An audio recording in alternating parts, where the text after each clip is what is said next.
Mega Worldwide. I have come here to chew bubblegum and kick ass. Hal Sparks, comedian and multimedia personality. And I'm all out of bubble. Hal Sparks. All right, let's do this. Oh my gosh, there's so much going on today. It's crazy. Johnny Million, how are you this fine day, my friend? Holy moly, I'm doing great. How are you doing today, Hal? I'm good. I keep thinking about, and I'm sure you do too, about all the things that you could have been thinking about and could have been doing and could have been concerning yourself with in this crazy go nuts Like that time in world that we're second grade when I didn't have Quiet. to kill that No, minnow, don't. but I did. You're still grinding over that, aren't you? I'm still thinking about that. I Yeah. can't say I blame you. I mean, I have a similar, squirrel issue. My dad and this guy were, Yeah. it was that squirrel on the island in Minnesota. My dad's buddy had an island, like one of those little like patches of land. I own an island, and it's like 18 feet by 6 foot. It has 2 trees on it, and you can tie your boat to it. And about Yeah. like 3 weeks out of the year, it's habitable. And the rest of the time, it's frozen solid or infested with flies. He was like, "We'll camp out there." And we went out camping, and there was a squirrel running around, and they were trying to shoot at it with a 22. And I literally, Yeah. they kept missing, and I was like, "You are going to kill someone. Give me that." And I grabbed the gun from my dad, and I shot the squirrel in one shot. And I felt so bad. I was like, I should have just taken the things out of the gun. I should have just done that. But I still carry it, just like you and that little minnow, as you do. Yeah. But I think, what I was talking about was in the last week especially, all the things we could have been doing with our lives instead of listening as the phrase orange turd was worked into the legal lexicon of America. And I mean that the weirdest thing about it is like orange turd is now What a a phrase that self-own. Oh, seriously. Yeah, like for those that don't know, there was a glorious moment in the Trump trial this week, the Stormy Daniels hush money trial, the election interference trial, because that's really what it is. It was Donald Trump tried to hide stories about himself and get inflated stories of his rivals posted in the Inquirer and other places through AMI, through David Pecker, and through the Inquirer itself, so that he could get ahead of them in the primary season, guarantee himself a win, and in that process, he was interfering with the election. So whenever Donald Trump says this case is all about election interference, he's right. Credit where credit is due. That is exactly what is going on with this dude. He was trying to interfere in the election, and quite frankly, had he not done that, there was a very strong chance he would have lost the election. It would have been because it was such a small margin in a couple of states that, oh my gosh, Hal Vickery, thank you so much for the super chat. Very lovely of you. Hal. Yeah, just good dude. So in that process, so when he says that is true. But in listening to this case this week, the big story was about, oh my God, these salacious details, and they're only doing this to hurt Donald Trump. They're only doing this so that they can parade these salacious details out about him. Okay, first of all, we're up to here with salacious details of this dude. And personally, like they were using phrases across a bunch of these, right-wing news sources, like, that she was telling using erotic hand gestures, talking about romantic details and salacious. And I was like, nope. None of that applies. Hand gestures. Yeah. He's a pro. Yeah, exactly. They're just gross. Let's be honest. None of those words. Sometimes those words. There are certainly erotic hand gestures. I think Prince made several. Right. I think we can agree. Okay. All right. Yeah. You know what I'm talking about. And then there's also salacious and romantic details that are nobody's business. Somebody could tell you, tell details about your relationship with somebody, and I didn't need to hear that, and that's fine. But when it comes to Donald Trump, none of those words apply at all. No. They're just gross. He's just gross, and he continually gets more gross. And he has been on a brutal hard fade over the last couple of months. He is not taking this trial well. He is not, oddly enough, and you might be surprised, Johnny Million, he's not acting like someone who thinks he's guaranteed a win and running away with it, and the poll numbers are all great for him and they're just getting better. He's Yeah. Oh. by no means acting in that way at all. And by the way, hit that like and subscribe if you could, folks. We're trying to get our numbers up at infotainmentwars.com, and of course, supporting the show through I was like number two. patreon.com/help. Huh? Oh, nice. That's I was great. like number 2. Yeah. Oh, well, I was like number 2. You were, yeah. I was like, what was Johnny like? He was like number 2, honestly. Like number 2. You know. He was like number 2. I think about it way too often, especially when I'm running. Please, no, not now, not now.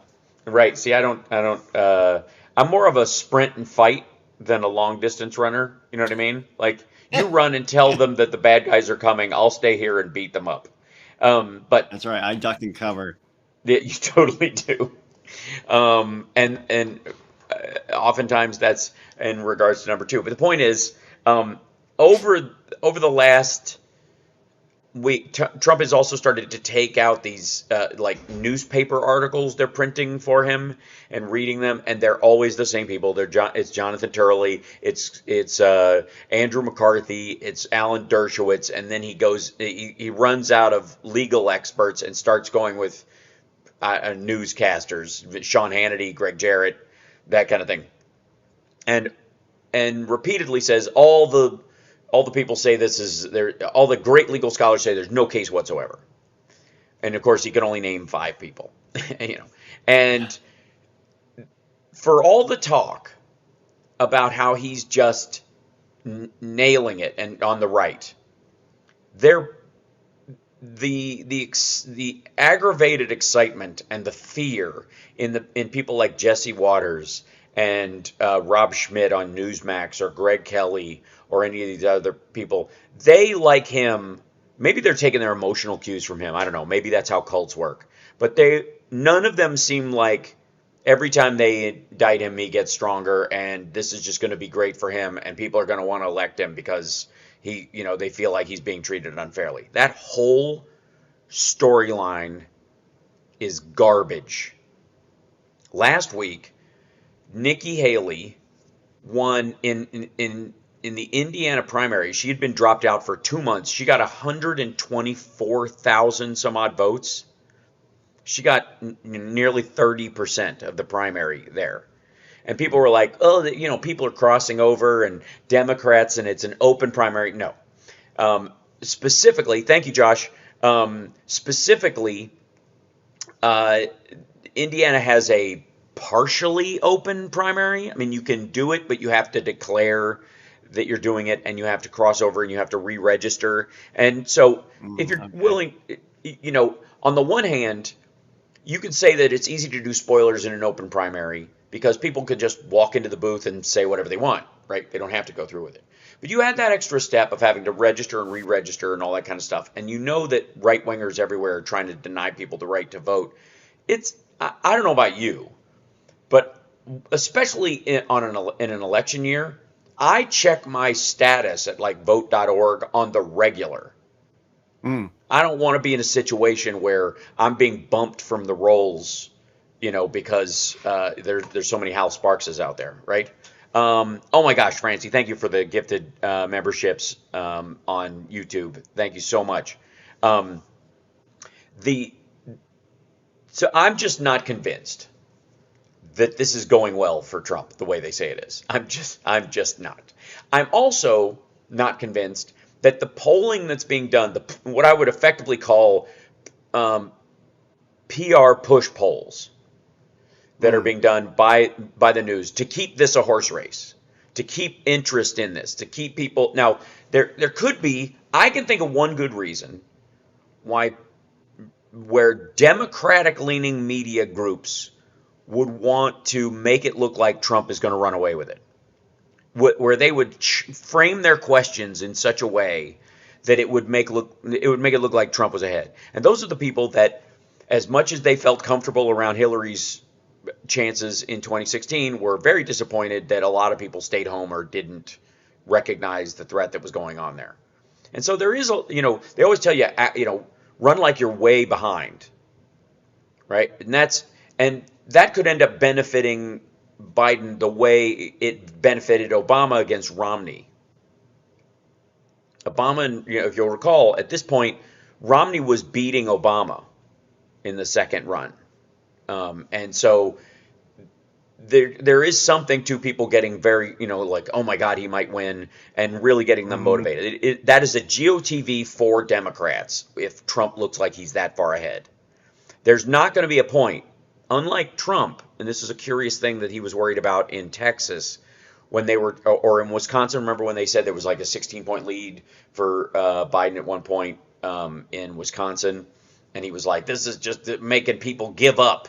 This is going to make people, darling, I want to vote, but we're so far behind. Darling, I will stay behind. Darling.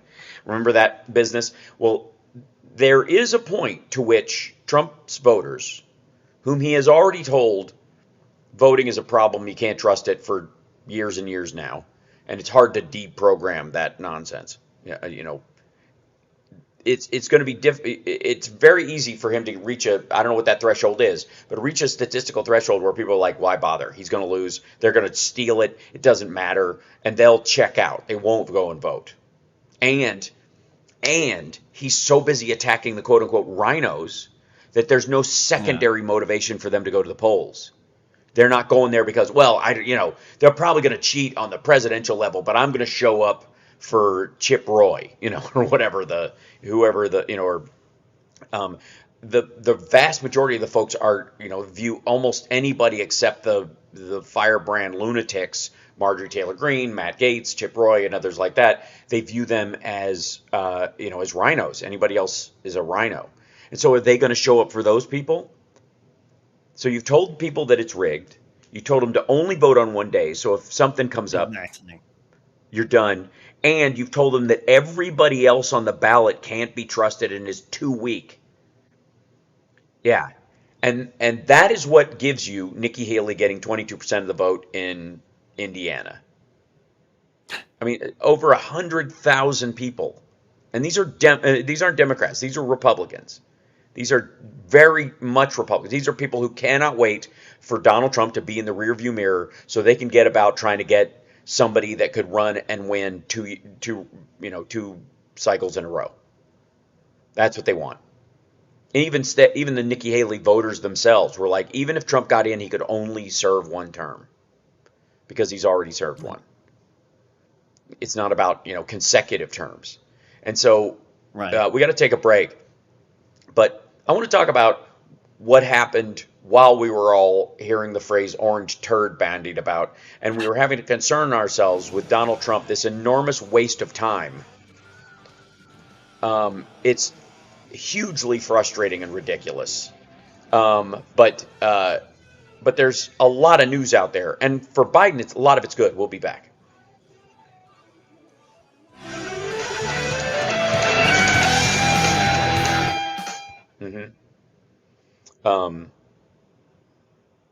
Okay, cool. I think we're doing okay so far. I'm so nervous to even think about. Audio's good. Chat room, anybody? Anybody want to let me know? Also, Johnny, I believe, are you favoriting stuff in there? You are? Or did you? Yeah. Hold on, let me do this. Favoriting? Hold on, let me do this. Robert Brunswick, hold on, let me put this in here. Where'd it go? There we go. He gives a super chat. Love you, Hal and Johnny. Much love to all my fellow sparklers, millionaires and bryologists. That's excellent. I thought it was Bryantologist. Yeah, me too. Bryantology. Josh, thank you. Hal, love how you keep saying salacious, but they have no problem talking about Clinton. Yeah, they got really upset about 1 minute, guys. Thank you. Yeah, the details coming from Trump, but somehow, wait, that's what that is. Hold on. Audio out of the Michael Tills. We're gonna turn those speakers on. There we go.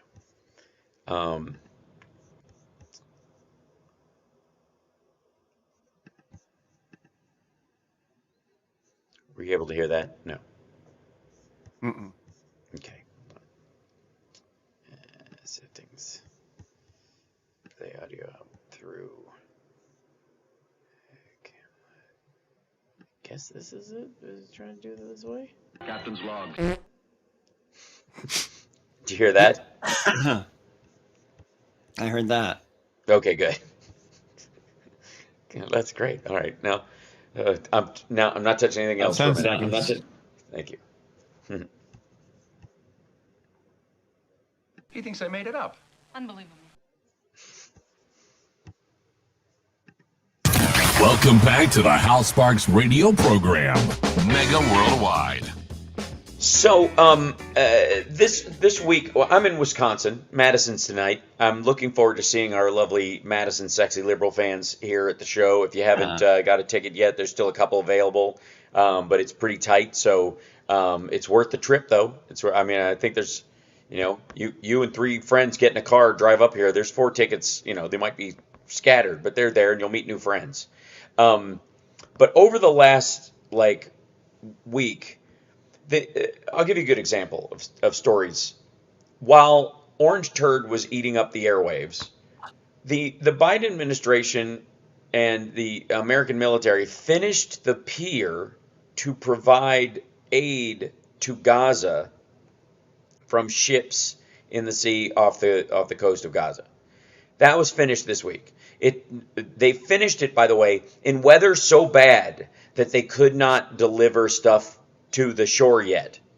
It was so choppy they had to wait. Once they had linked it all up and it was actually functional, they had to wait till the seas settled down before they could start delivering aid across it.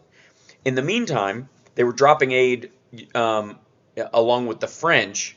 We were supplying the aid. The French were using French airplanes, dropping packets of food and whatnot, and medical aid, giant platters of it, just these huge crates essentially of it in the middle of Gaza, just to make sure people got stuff. Even, interestingly enough, in areas completely controlled by Hamas, almost to distract them so they wouldn't steal the trucks coming across the regular routes, because that's been happening a bunch. The Hamas fighters and stuff have been stealing the trucks full of food meant for the people, because that's how you rile the people up. That's how you make them miserable and angry, and not believing that anybody's going to be there except for them. It's the standard sort of Putin-esque abusive boyfriend thing. Nobody wants to help you but me, Right. Look, somebody knifed your tires. Like, you did that. Yeah, but I did it for you, baby, because if you go out, you're going to find out that nobody likes you. That's what Hamas is doing with the aid coming in, hence the need for the pier, hence for the distracting them essentially by dropping stuff in the north, so that they send fighters up to get that stuff, because there are no civilians up in that area practically. So that all happened this week. That occurred. You know what? The other thing, and I know this is one of those things where I feel like I'm the only guy that cares sometimes, not just about Sudan. But there was a story that came out. I think the Wall Street Journal had the scoop on it, that Biden is planning a 100% tariff on Chinese EVs and a couple of other things, namely, I believe, Chinese steel as well. Trump, curiously enough, a couple of weeks ago, when he got wind that this was happening, and that they were talking about it, he started talking about he wants to do a 60% tariff on everything coming out of China. Well, you know what that does? First of all, it raises the cost of goods blanketly across Everywhere. everything, especially in areas where it doesn't matter, where there is no strategic strength provided to China in the area of plastic toys. And so doing that in that area keeps you from having to do it in the area where, in areas like steel, which, quite frankly, Trump and his buddies use Chinese steel in their buildings. And so if you get a kickback in one area, you can, you create this blanket idea. What happens is you give yourself a bit of an out in the stuff that you need, instead of just going after the stuff where they're dumping. And what they are dumping is EVs, solar panels, steel, and some other, commodities, anything. And the big issue is overproduction. So the Chinese are overproducing goods on purpose because there is no financial incentive to do this. Their goal is military. Their goal is they consider themselves in an economic war with the United States and the EU, and the damage that they can do, the way they do that is that they basically make too much stuff, dump it on the market, and undermine all of our businesses. It is very similar, by the way, to what the Saudis and the Russians were doing during the early part of COVID. Remember when Trump was talking about, I had to get him to raise the price of oil because it was going down so low, and that was that game of chicken that the Russians and the Saudis were playing. Okay, they did that once before as well under Obama, and the goal was to undermine the fracking industry in the United States, because as oil companies are the energy companies that are capable of this kind of drilling, what they did is they dug down into the earth, and it's very expensive just looking for it, and then once you start extracting it, setting up that system is very expensive. Yep. Where's that money coming from? Well, it's coming from oil revenues. And so right as the American oil companies were transitioning to natural gas in the States, because it is a mitigatory, a middle step away from high carbon output to a lower no carbon output. It's right in the center there. In the process of doing that, the Russians and the Saudis decided, well, hell, we can't let them do that, because if Russia doesn't want them supplying gas, and the Saudis don't want us to start using natural gas for, say, like all the buses that use it, for example, in the States, or if you start getting long-haul truckers using natural gas, or anything that uses that instead of oil eats into their bottom line eventually. And so they decided to join together, drive the price down to where there was basically no profit margin, live off their excess for a while, and choke off the exploration into natural gas in the United States. Gotcha. And they failed. That game of chicken did not work, and it wasn't because the United States, the government didn't subsidize all these industries and pick up the slack, which is what they were doing to do this. It just was so profitable. It was such a good product, like compared to oil and coal, especially coal. Moving from coal to natural gas was so financially and environmentally worth it that we didn't care. Everything continued apace, and it didn't work. Well, the Chinese are doing that with steel and solar panels and other goods, and the attempt is that if it isn't just about, can we make solar panels cheaper than you can? That's competition. That's where Biden's saying that's fair. What they're trying to do is stop us from making solar panels because it is completely unprofitable. Nobody could make a living doing it here because we have to pay union wages. We have environmental concerns. We take care of our workers in a way that they don't. And because they don't have to do that, they can flood the market with solar panels that are moderate, won't be very good, but they'll last long enough to keep the industry from taking off here as this transition happens. And they'll trip their competition in the marathon. That's what the purpose is. So the Biden administration kept on all of Trump's tariffs and added some more during the transition and then to the first 2 years. And then Biden has obviously been stacking a lot of these tariffs on top of this. Well, the next thing that was done, of course, was with the solar panels, is we were giving incentives for people to go solar, and there just weren't enough. So, of course, we're going to import some. We're importing some from Germany. We're importing some from the Netherlands. But a big bulk of them are going to come from China. And we put a tariff on the ones coming from China so that the European companies that were working on it would have a bit of a break. Or if they wanted to make them in Canada or Mexico, they could do that. Or even here. And what did China do? They built a factory in Mexico. And then they tried to get around it by doing the same thing with EVs and the like. Yeah. Right. And that's why Ford is losing money on EVs right now, is because this kind of them circumventing it. Well, Biden is effectively shutting that down over the next 2 weeks. They're setting up a way to do it to guarantee it won't fail a protectionism check. But it's effectively, he's stopping that dumping, just like Obama and Biden did when it came to steel when they were in there. When Trump is saying nobody ever got 10 cents. I did all this stuff. I never got 10 cents. Okay.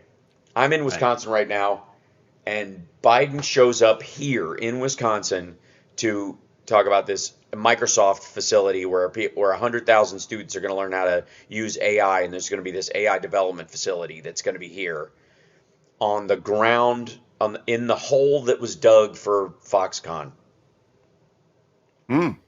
Yeah. So, yeah, there you go. We got to take a break. We'll be back right after this. It's the House Sparks Radio program, Mega Worldwide. Now with 100% more Johnny Million. He's got a Twitch and a YouTube show. It's Johnny Million. Check him out. And a show tonight in Chicago. So right on. Where is it? It's at Reggie's Rock Club, baby. Reggie's. We love Reggie's. We'll be back.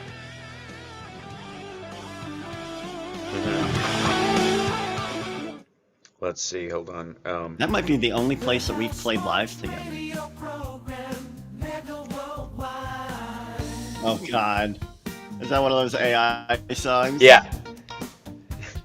I was trying to make a 70s style vocal harmony.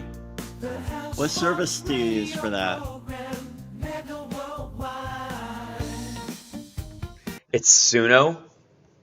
Yeah. Suno? Okay. It's very WKRP. Yeah. Turn up the radio, let the sparks ignite. 20 seconds, guys. Thanks. Thank you. Oasis for truth in a world gone wild, wild. It's the House Sparks radio program, Mega Worldwide.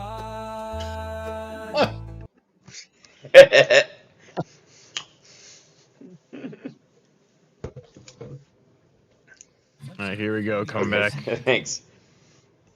And get our chat. Due to budget and time constraints, all the creativity has been removed from the House Sparks radio program Mega Worldwide bumpers. Now welcome back to the House Sparks radio program Mega Worldwide. Brian just got tickets for Albuquerque. Very exciting. Nice. And that's next week. And then tonight, ALBUQUERQUE, old bar bet. That's a line from Roxanne. Wow. I remember that. Remember that? Yeah, the girl who's supposed to be dumb, yeah. I think one of my favorite lines was Daryl Hannah goes, "I guess I just mistook sex for love," and that girl goes, Marcy, I think her name was. She goes, "I did that once. It was great." So ultimately, I don't know. I'm sorry. Yes. Yeah, I did that once. It was great. I love that guy who just never knows how to get out of a conversation. So, okay. Yeah. Okay. So, yeah, you've heard about his nose, right? Yeah, that guy is fantastic. I'm blitzing on his name right now. The actor. He was also in Scrooged. He plays Herman in Scrooged. Oh, he's so the homeless guy who. Yeah. Okay. Give me good news here, Herman. That actually, by the way, that scene, well done, Johnny Million. Way to bring it back home by accident. That scene where he discovers that Herman has frozen to death because he didn't stay with Claire, and she's like, she would have kept you warm. Remember, he freezes to death. He falls through a thing. Yeah. Oh wow. And he's holding this old watch that drops when he touches it. Yeah, the stopwatch. In that scene, very specifically, I think like Bill Murray, basically he lands in this space before he notices the body's there, before he notices Herman is there. He's in underneath a sewer grate kind of area under the street, and he goes, "Oh, this is great. Where am I? Trump Tower?" Like that was one of the That was one of the examples of Trump was a joke in New York. Always has been. Yeah. There's an argument to be made. John Mulaney went viral making fun of him long before he was trying to be a president. Just like a cartoon of what a millionaire thinks he should be. Right, exactly. And you could argue the same thing that technically speaking, he's a joke in Home Alone 2. Yeah. Just like seeing him there, like, of course there'd be a lost child around this idiot. It's kind of the idea. But Trump has been complaining all week that he's being torn off the campaign trail. Oh dear, oh Earl Clutch. Oh, he cannot campaign. So he was forced, because obviously you can't. He's campaigning today in New Jersey. Now I know what you're thinking, Johnny Million, because you're in the Bahamas, or in Florida. You're in Florida. Are you in West Palm? One or the other. Are you sitting on Jeffrey Epstein's roof trying to see if anybody shows up? You just got like a lawn chair and a 30-06. Yeah, really. Ew. Trump. What do you think the odds are? I'm just curious. What do you think the odds are that Trump is doing a rally in New Jersey because it's close to Bedminster and he's staying the night there? Oh, wow. That seems pretty high. Yeah, me too. He's like, we think we're gonna win New Jersey. I'm like, yeah, you keep at that, dum-dum. Go for it. There's no way, not happening. But it reeks of that. I'm telling you, it really does. Sorry, Michael J. Pollard. Thank you, Carol Cobb, was the actor who played Herman in the movie. Michael Pollard is terrific, and he's also the guy who can't finish his the conversations in Roxanne. Okay, so see you later. Yeah. So he's kind of funny looking. Okay. Yeah. You say you wouldn't say anything, but then you say something. So okay, he's a little sensitive. So anyways, the point being is that like Trump has been this kind of running gag for a long time, and this illusion that he's somehow always been kind of a staple, or that business is leaving New York. That's the other thing. So famously, Gavin Newsom this week comes out and says that California has had its best tourism date I think year to date has had its best tourism figures ever. Even post COVID, that's a big deal, but in totality, and it has a lot to do with the fact that this idea that it's in collapse all the time. No one's buying it. I think that tells more of the story is really not about like people are hearing these stories about San Francisco being a cesspool and blah blah blah, and nobody's going to California anymore. First of all, it's a giant state, and there's lots of areas from Napa up the area that's practically like NorCal, which is practically Oregon like, and then all the way down to Southern California. Of course, people are going there, and of course they're going to Laguna and Disneyland and all this other stuff, and of course, much to the chagrin of Trump world, our favorite Mayor Pete, announced it was at a groundbreaking in Las Vegas for the new bullet train that is going to be made there, the high-speed rail that is going to go from there to Rancho Cucamonga. And Rancho Cucamonga has a train that goes into downtown Los Angeles. It goes, it's like a metro that goes into downtown LA. And then there's a train that you take down to San Diego, and you can go to Disneyland that way. So 2 trains, and you're there. It'll be very handy for you. Yes, it'll be extraordinarily handy. Oh, yes, indeed. Yes, I'm very excited. And between that and Uber, welcome to the new, my new travel reality. And I'm excited about the idea. That said, all of these stories are coming out. The stock market continues to grow in spite of the Fed not lowering the interest rates. So many measures of what should be, great in the economy are just being kind of glossed over by the media. And it's almost, that's the story. The story is how the stock market being up, the dollar being strong, wages climbing, and unemployment being low are so normal now that they don't fit the if it bleeds, it leads storyline anymore. You know what I mean? They're so consistently good that they, and because there's always work to be done. There is always work to be done. that bringing it up, if a Democrat touts the economy because we care about the entire spectrum of human beings, then we get crap for it. Dems get crap. If Joe Biden comes out and says the economy's doing great because it, by all measure, compared to the rest of the world, especially coming out of a pandemic, absolutely is. No question. It's absurd. It is, again, we always have work to do. But that's different from it being terrible. Self-involved navel-gazing, anti-government, blah-de-blah, audit the Fed, Ron Paul sentiment, be damned. There's an element to going, we are doing better than the next 7 countries put together. And it's because Joe Biden knows what he's doing. Steady hand, not freaking out, not micromanaging the Fed, trying to scream at it to get negative interest rates so that the debt can be artificially paid down, or which will drive up the amount of debt people take on. So there's this balancing act that Donald Trump can't even contemplate. That's actually happening. What happens when a Republican comes out and touts the economy, even when it sucks?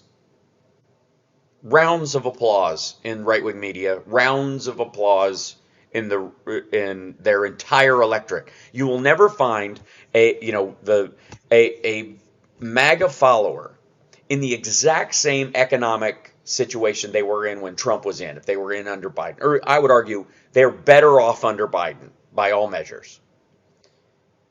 But during Trump, they felt better about where they were. That, to me, is also the other story. That's amazing.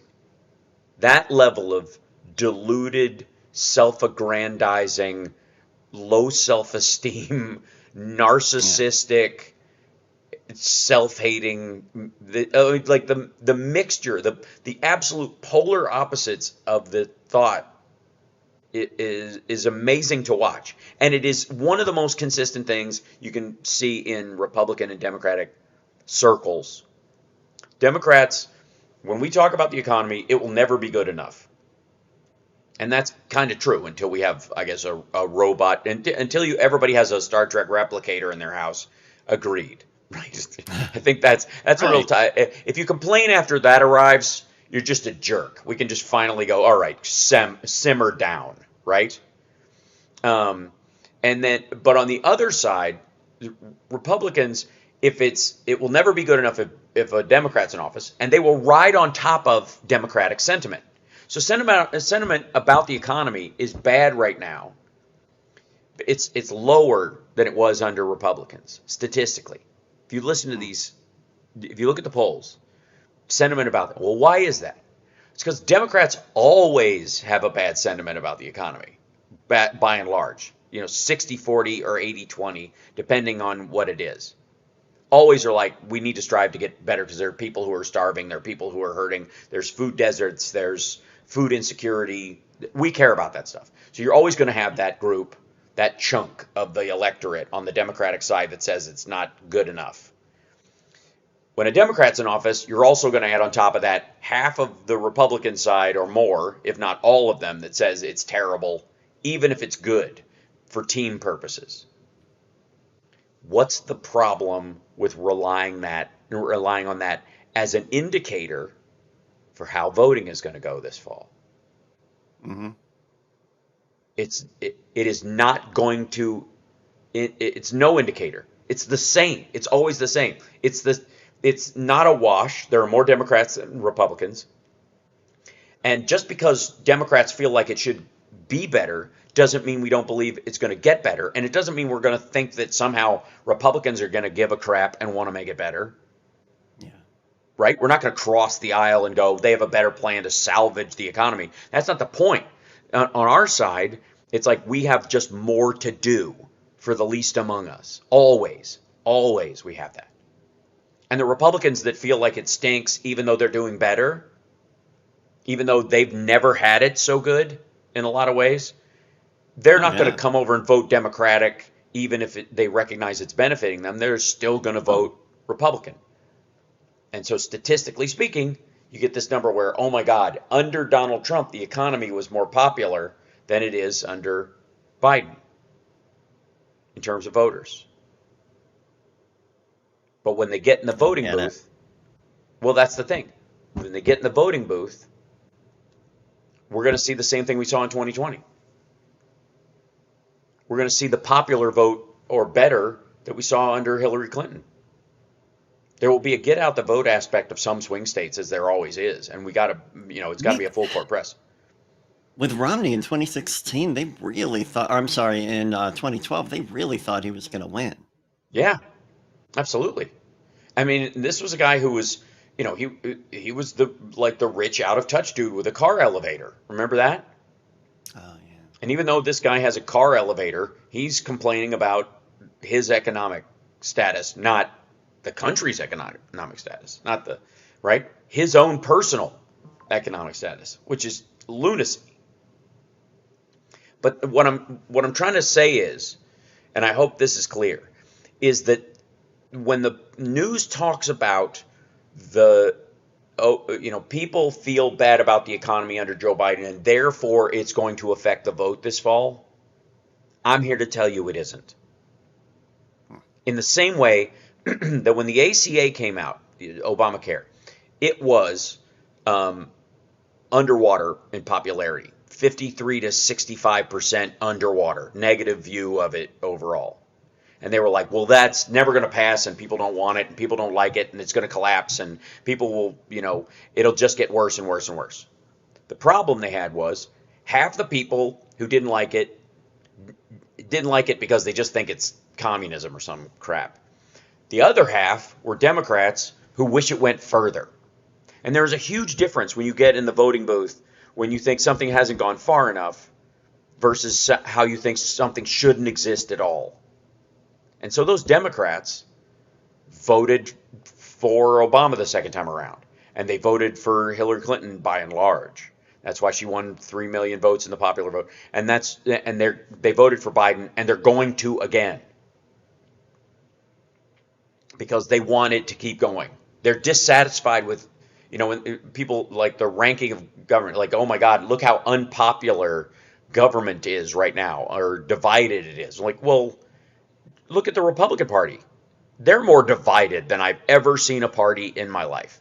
So the idea that somebody would talk about it like they're split in three pieces is ridiculous.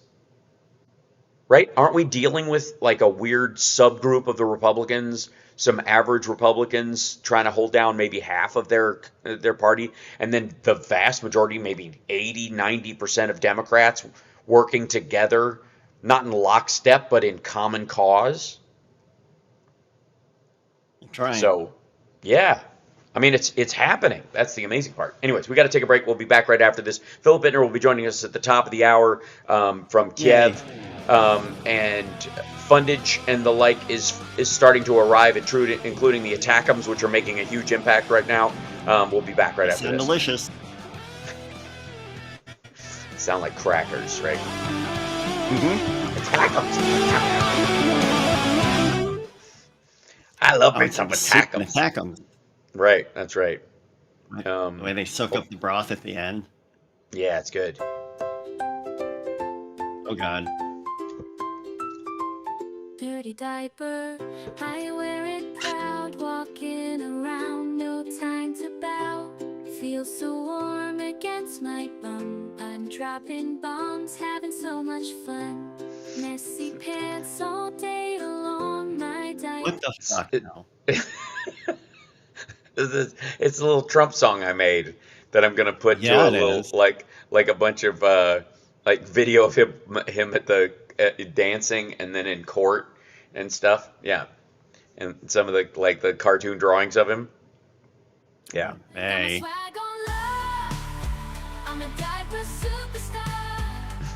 Yeah.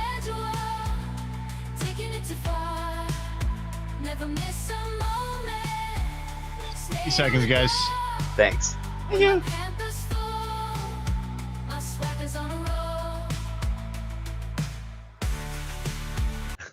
When my pamper's full, my swagger's on a roll. I started just writing lyrics to see what it would do. I'm such a jerk. All right. Anyways. I know words. I have the best words. All right. an anonymous, really an anonymous criminal. Look, wait. Obama. We're coming back, hopefully.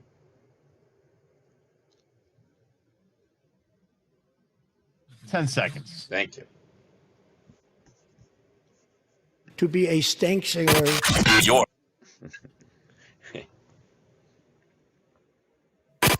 You're locked into the Hal Sparks radio program, Mega Worldwide. Oh, by the way, Trump is an unindicted co-conspirator in Arizona now, and everybody around him that's in the same kind of trouble they were in Georgia is in the same kind of trouble in Arizona for doing the exact same thing. And there's like 6 other states they tried to pull this crap in, right? I mean, they tried to technically do that to all 50 states to cheat them out of the rightfully elected president. Yeah. And so it doesn't look good. It looks like, I mean, at the very least, the reason that I think they keep using the lawfare defense, which you hear a bunch of in Republican circles, is just because of the expense of how many places they're having to defend themselves in court. And I got to say, I mean, I don't know what to tell you. Stop criming all the time, you know? Stop your criming. Yeah, right. There's no criming in paper. No. It's you know, curiously enough, Trump and his acolytes have a very bad habit of committing crimes across state lines, the same crime over and over again, using the same evidentiary pattern. So if you can bust them in one of these arenas, if any of these states if Georgia, Arizona, if either one of them get a win, the evidence basket that got them over the line is going to get them busted in every other state. Let's say Georgia happens first, or Arizona, you know, then Arizona will just go, yeah, what they said, because it's the same evidence. They participate in the exact same BS plan, right? Same communications, same, you know, emails, the same people, the same group, from Jenna Ellis and Rudy Giuliani to Mark Meadows and all these people. You know which ones turned state's evidence last time. You know they have the same information about all of these things because it was a coordinated effort. It's curious that the FEC and the FBI could largely go after them, and you know, maybe they will after this is over. Maybe that's what we have to look forward to. That this is effectively the FBI's waiting for a 7-10 split cleanup. That they're going, you know, if enough states convict them, then we will use those states' convictions as a RICO level conviction against everybody. Trump, Meadows, Jenna Ellis, Rudy Giuliani, Sidney Powell, Lynn Wood, all these crackpot, the whatever the Genovese or whatever the other dude was, the group that they had, and then of course the local electors are the first people you roll up, the people who are unique to each state.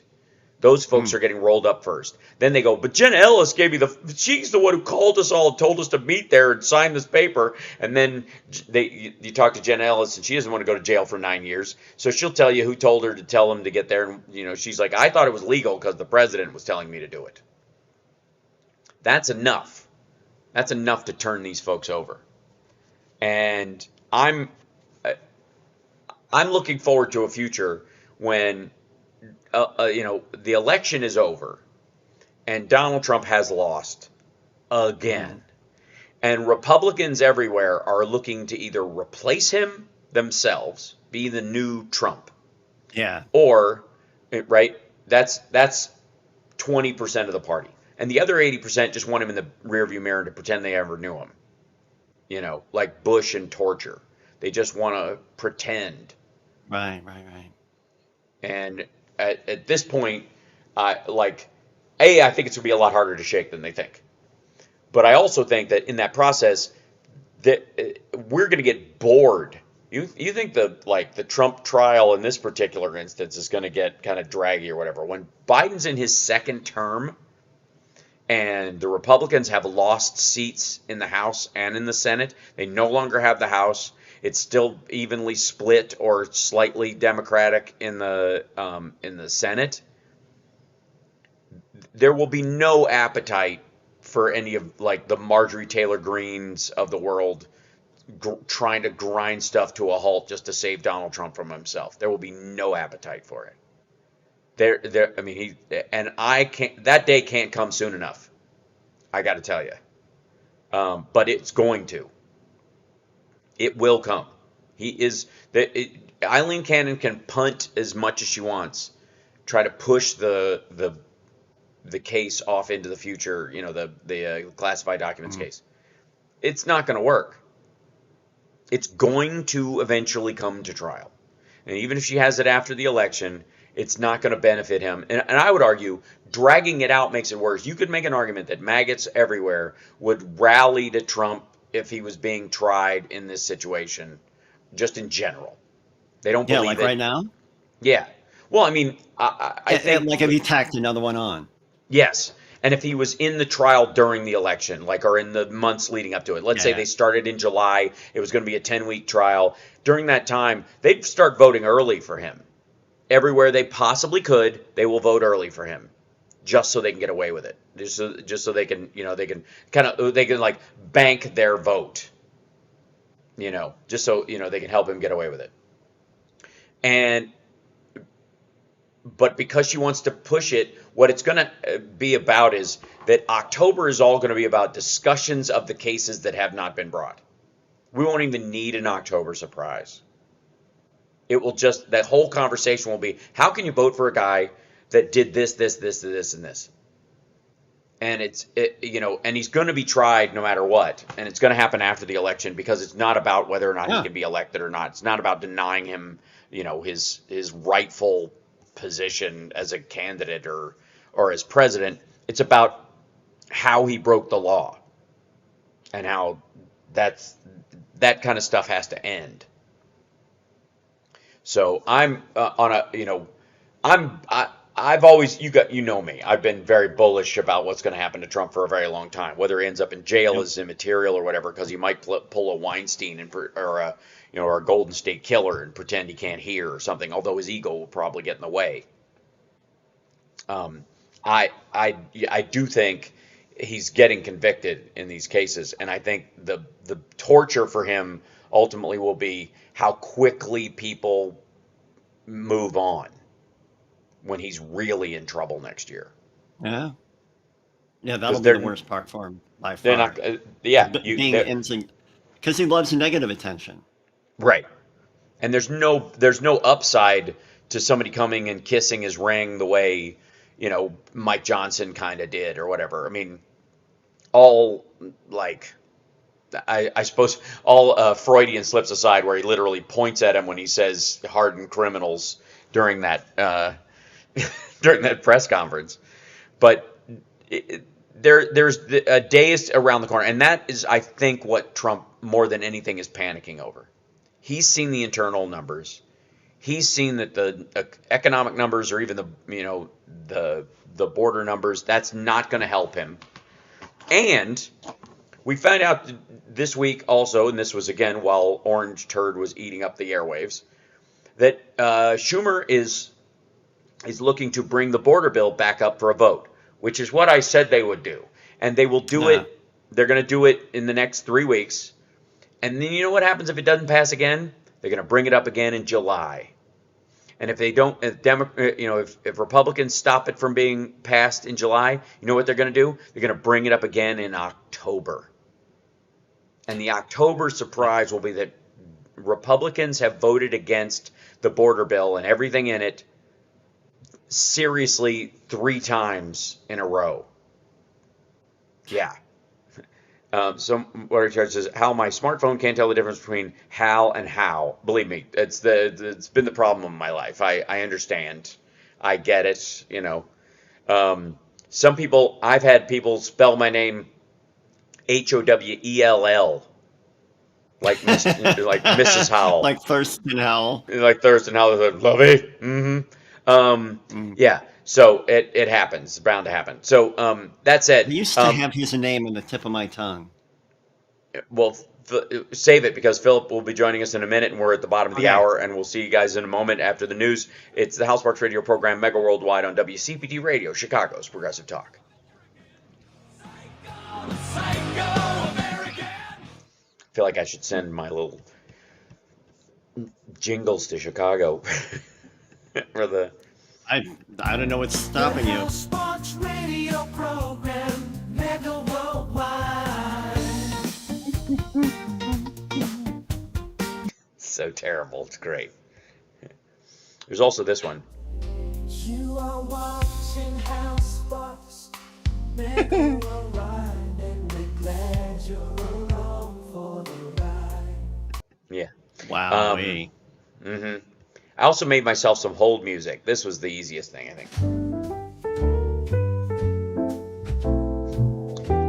Pardon our dust. We're having technical difficulties. Oh, and Phil's The in the hard part background is there. that you need, if you don't have a connection, that can't play. Yes, exactly. Well, I can do a downstream keyer on it apparently, or Oh, there put it you on go. another site. I can throw it up as a stream on some other device and just have it on as a piece of I think video. so, That'll be wow. the thing. So let me let's see. We're gonna go in here, and which is our window. Go to take this over here. Go this way. There you go. And then 2 will be Phil's hair has changed. Phil. There he is. Oh, hold on. If we lost Phil, hold on. Switch. Phil's all of us. Click this there. There you go. AB. Hold on. There you go. Oh, No, hell is Oh, all of wow. us. yeah. Hold on. Where I got you. Hold on. Where'd you go? Oh, Where'd you go? Hold on. so All can you hear sorts it when I fart? Yes. Yes, we can. Okay. Why is that happening? There you go. And we add Johnny there, and then we add Phil. Whoops. When I have to pass gas in real life, I should really just play this. Yeah, I agree. Let's see. I'll take the pressure off, so to speak. Oh, I see. This is wrong. Okay. Hold on. I don't know why my monitor's being weird when I brought this in. 1 second. Phil's working with his audio. He's messing around. I can see him struggling. I can see it happening. It's okay. Get in here, you goof. Where is it? There. It's display. There's display settings. Also here. Oh, I hear him now. There you go. Hold on. Test. Hello. Yes, there you go. Hey! There you go. Put this back in. Get back in there, you crazy thing. Okay. There you go. Okay, now it's back. Good. All right. Then we add him. Let's see. Hold on. Dink. There's Phil. Excellent. And we'll go back to me. And then I'll add Johnny on the right. Hello, hello, hello. Add Phil on the left. There you go. Hold on. I'll move this over under me. Yep, we hear you. We hear you good. You sound good. Can you hear us? I don't think so. I don't know why he can't hear us. You can hear us, right? So let's see. He's getting, yeah. That's on his end. That's on Phil's end. Because we can hear him.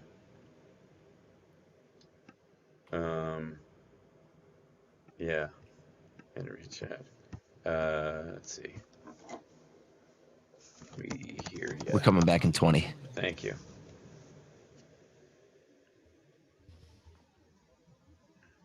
Oh, Mm-hmm. now we don't. Now you don't hear what? I just hear saw me? him saying test, test, test. Oh yeah, I didn't hear him. I couldn't hear him on that one either. So we'll get him in a second. Guest has muted themselves. It says on my thing. Mhm. We'll get in there. You're muted coming our way, Phil. To the Hal Sparks radio program, Mega Worldwide. I've had people walk out on me before, but not when. Yep. Always being so charming. Video streaming at HalSparks.com. I don't care for you or for the putrid sludge you're troweling out. Puss-faced little pimpstick. True progressive talk. Might be a good time for you guys to give up. All right, welcome to the show. Phil Bittner is with us. We're trying to get the audio sorted out right now. He'll keep checking in. He's got himself currently muted. I can see that on the app or whatever. I can see, Phil, that it says you're muted across the screen. So that's something that's happening in the software, not on your device or something. It's in there somewhere. Yep. But we'll figure it out. It's all right. There's obviously plenty to discuss in terms of. We lost him there. He'll probably come back. I'll have him pop back in a second. He's restarting, I suppose. The fact that we can get audio from all the way across the world is a huge thing.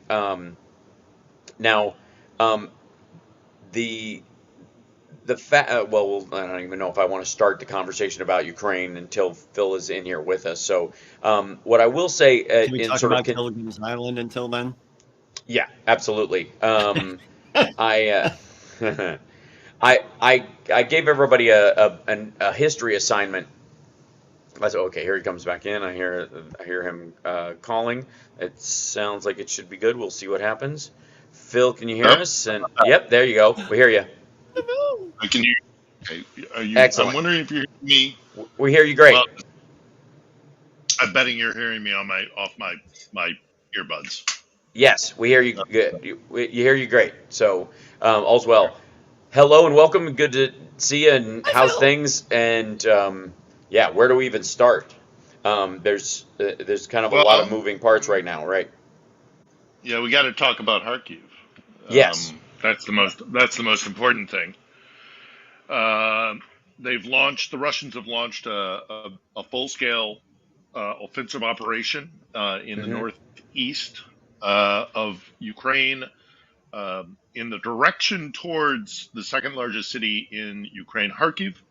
They don't have the means to take that city. There's no way. I mean, it's fantastical to think that they could. So they're doing something different. We don't know. Even they are not as crazy as to throw 50,000 soldiers into the meat grinder that would be an urban fight for Kharkiv. Kharkiv is a town of approximately a town of 1.5 million people. It is built for 1.5 million people. It is a fortress. It's been reinforced. Anybody who tells you this is a surprise attack is not being forthright. The Ukrainians knew this was coming. They planned accordingly. This is a surprise to no one that they would come over with an offensive operation, because we saw the staging in Belgorod, just on the other side of the Russian border. So this isn't a surprise attack, and they have been able to reestablish defenses that they had kind of set back, because you can't have every road blockaded in an urban in a city like Kharkiv. So they took the tank traps off, they took the barbed wire down, the sandbags of certain areas. But as the Russians reinforced and started to stage this operation, the tank traps came back out, the sandbags, all the rest of it. Interestingly enough, people have not been evacuating Kharkiv. I have a couple of colleagues who are out there right now who I'm gravely worried about, actually. It gives me serious pause, because they're going to come under attack.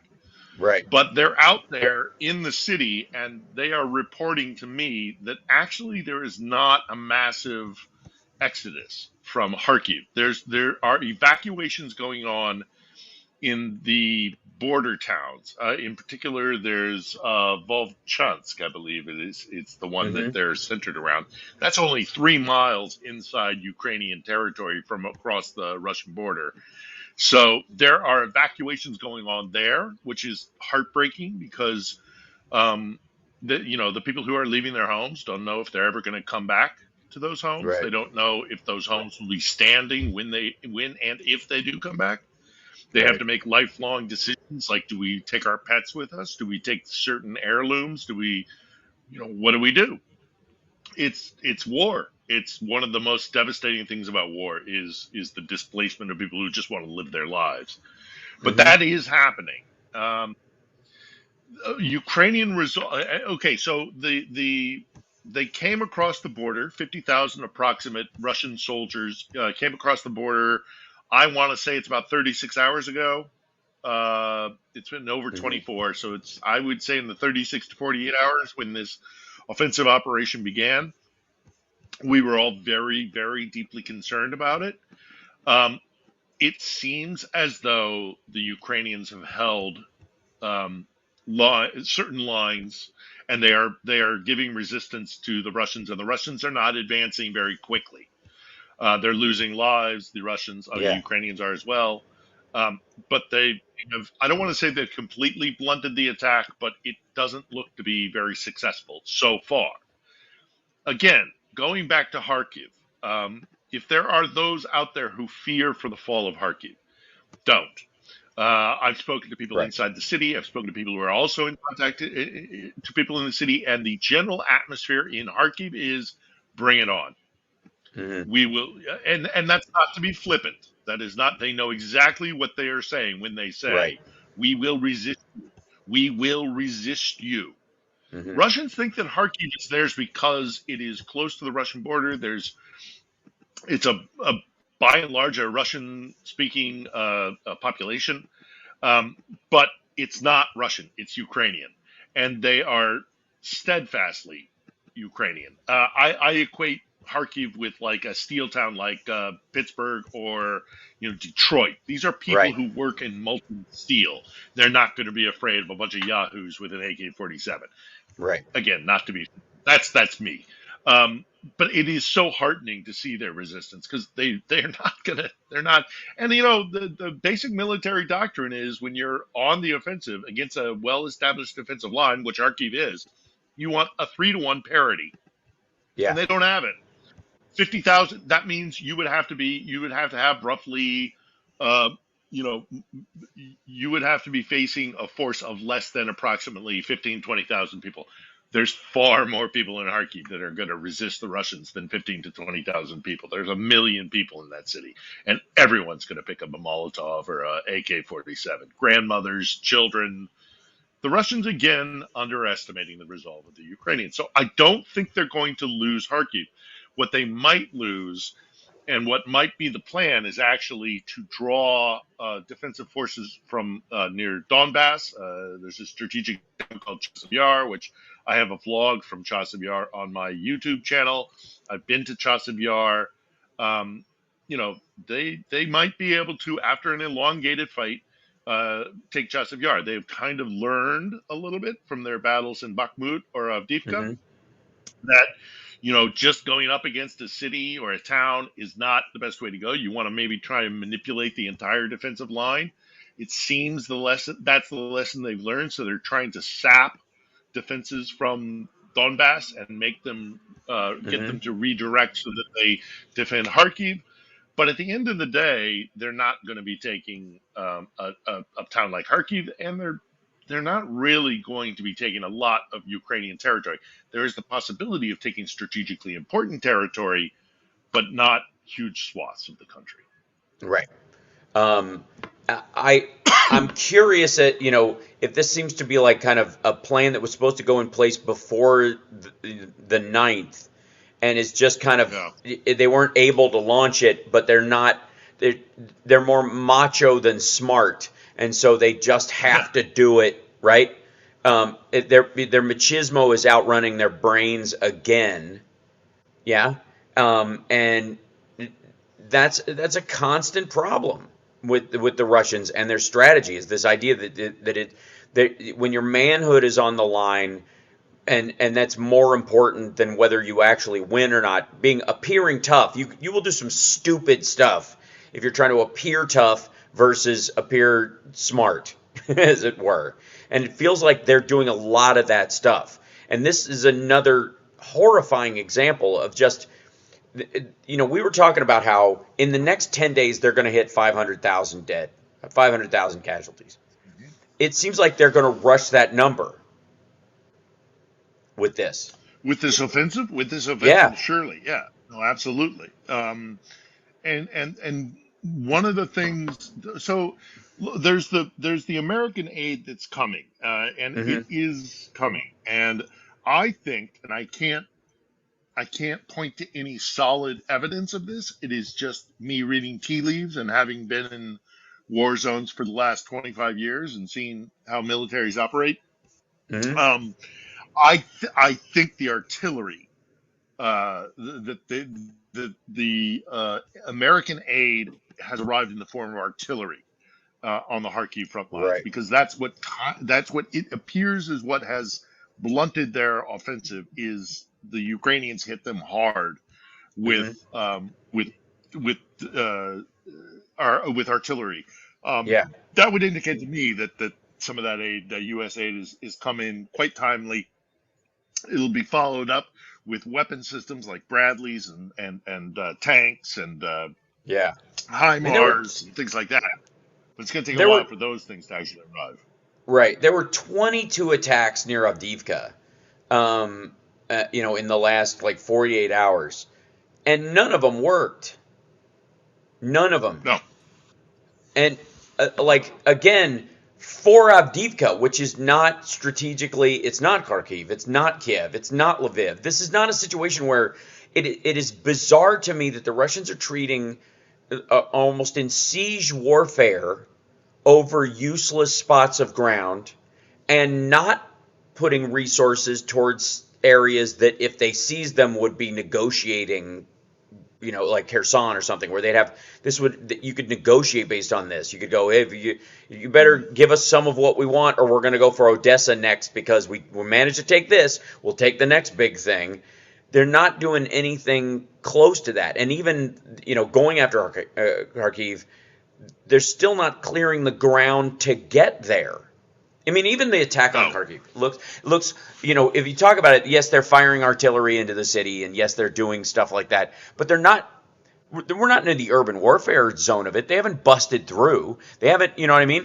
And so even when people discuss it as the Russians have attacked Kharkiv, that's not even true in the traditional war sense right now.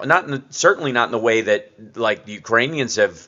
It's no different than the attacks on the Kerch Bridge.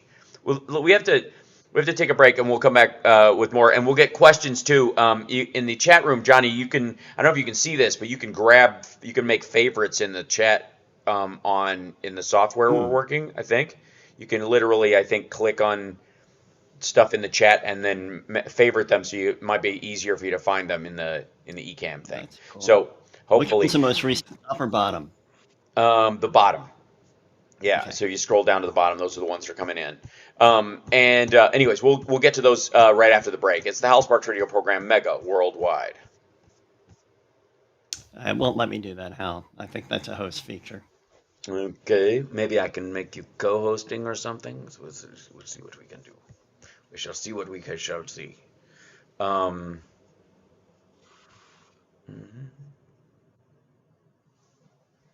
Let's see. Off the preferences. Okay.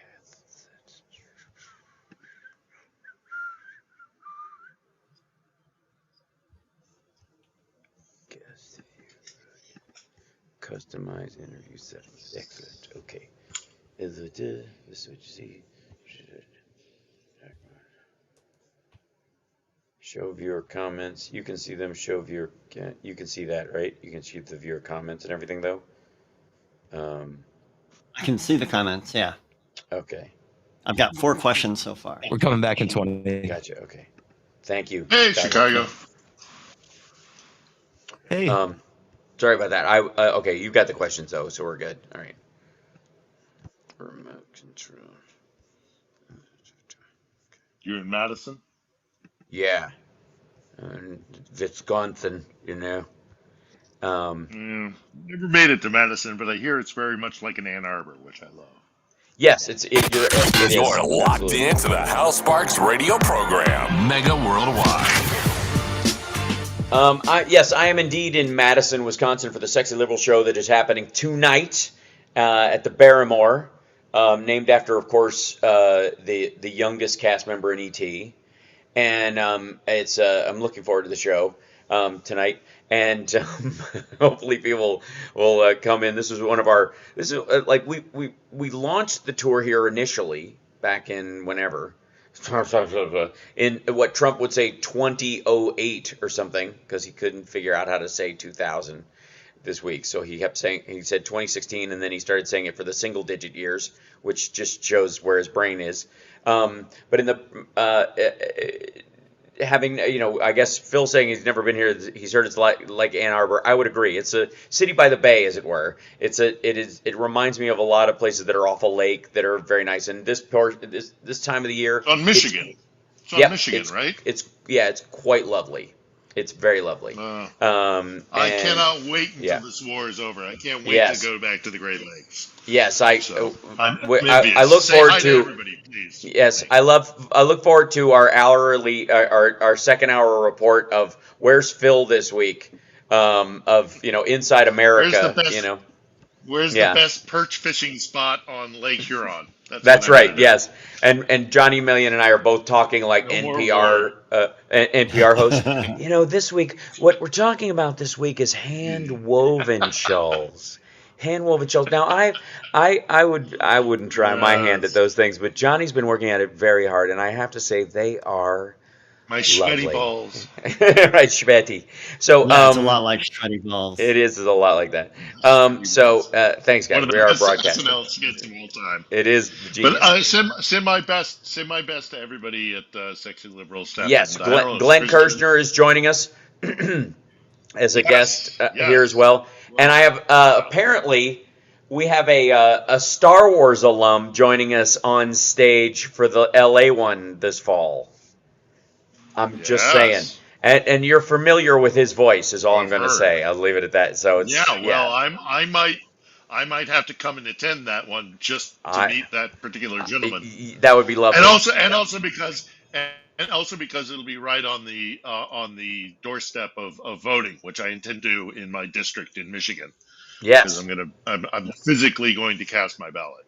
That's great. I'll come back because Michigan, is important. Yeah, of course it is, and increasingly so, especially with our lovely uncommitted friends who somehow magically, like crazy people, seem to think Donald Trump will be better for the Palestinians and the Ukrainians and I guess the Georgians and the Chechens and the Iranian women and gays in the Middle East in general, but than mean old Joe. Hey, I'm looking forward to who Trump chooses as his running mate. Obviously, it will be someone. For all the back and forth about will it be a woman, will it be Vivek, will it be a person of color, and all this kind of stuff. Absolutely, 100% not. Whoever Donald Trump picks, they will be as white as the love child of Steve Martin and Mike Pence, giving birth to Casper the Friendly Ghost. They will be as white as a pointy hat from the South. When it comes to this conflict, and whoever takes occupancy in the Oval, Ukrainians will never stop fighting. I have spoken about this many, many times. This is an existential threat. They either fight and defend themselves, or they are destroyed as an entity, as a state, as a culture, as a language. Take your pick. The only question that remains then is if the pro-Putin former president gets back in, he will abandon Ukraine. Ukraine will not stop fighting. What that means is we will sit by and we will watch a genocide. If the Putin-loving former president is allowed back in and does the will of the Kremlin, and we abandon this place, they will not stop fighting. It will just mean more death. Right. If Biden is reelected, we have every chance in the world of winning this war. Yes. 100%. In short order with less death. There will never be, there will inevitably there will be at the end of this war a country called Ukraine. Something the Kremlin does not want, but it Mm-hmm. will happen one way or the other. What that Ukraine will look like will depend greatly on who we put in office and how many Ukrainians have to die before that victory. Right. If it is Biden and we give, it's the old thing that the Ukrainians have been saying, I'm not asking for soldiers, I'm not asking Right. for any undue help. I am asking, give me the means to defend myself and I will do it. And they Right. mean it. If Biden is reinstalled and is voted back in, is reelected, um, then we will give the Ukrainians the means to defend themselves and push out an imperial, despotic, oppressive, uh, uh, as I say, imperial power that is trying to regain its colony. Right. That is the best way to end this war. The best way to end this war is for Russia to be defeated. And ultimately, as one of our great academics on this particular topic, Timothy Snyder, says, it will ultimately also be better for Russia and for Russians Mm-hmm. because every European power that has lost empire, that it fights an imperial power of an Mm-hmm. imperial war and loses, ultimately they benefit because they get that mindset out of their head and begin to look, as to what we can do to better our own country instead of looking abroad. So, Right. re-elect Biden and we'll end this war. Ukraine will be Mm-hmm. victorious and we will end this war. Re-elect Trump, Mm-hmm. hundreds of thousands potentially Right. of Ukrainians will die before they gain that victory, which is inevitable. It's just a Yeah. matter of, do we want to let a massacre and a genocide happen in Europe, or do we want to help these people defend themselves? Right. So that's the vote issue. So Yeah. I'm putting up on screen. Give me 1 second. This is the current number. Let's see. There you go. Back there we go.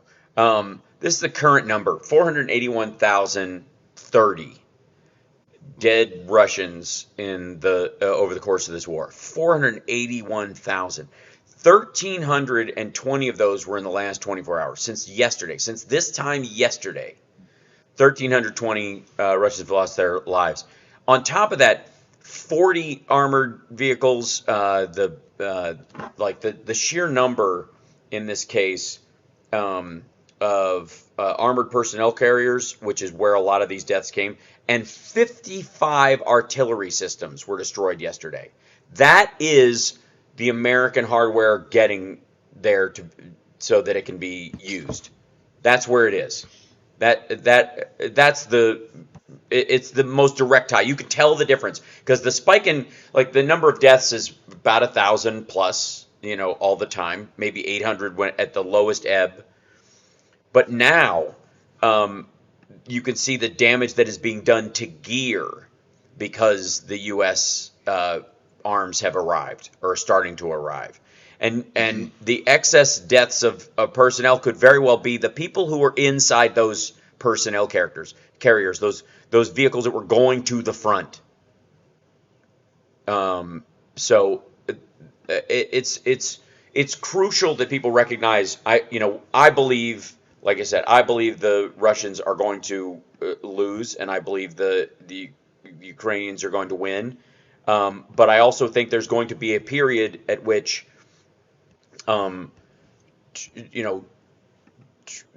I think looking back, Republicans will have to face the fact after the Ukrainians have won that they played a part in unnecessary death on the Ukrainian side simply by denying this aid as it was coming in.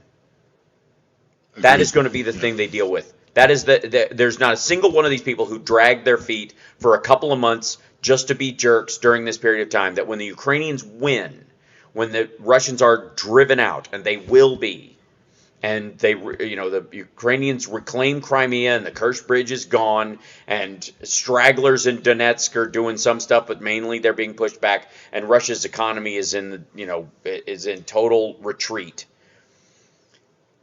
That those people, some of them, Not all of them are capable of it emotionally or psychologically or intellectually or spiritually. But the ones that are going to have to confront the fact that there are unnecessary Ukrainian deaths because they just drag their feet for political reasons, or they were stupid enough to buy the hook, the tail, hook, line, and sinker, to buy the, that Ukraine can't win, so why are we even helping? That's a reality. We got to take a break. We'll be back right after this. It's the House Sparks Radio program, Mega Worldwide. Johnny Million's going to have some questions for Phil when we come back. We'll be back right after this.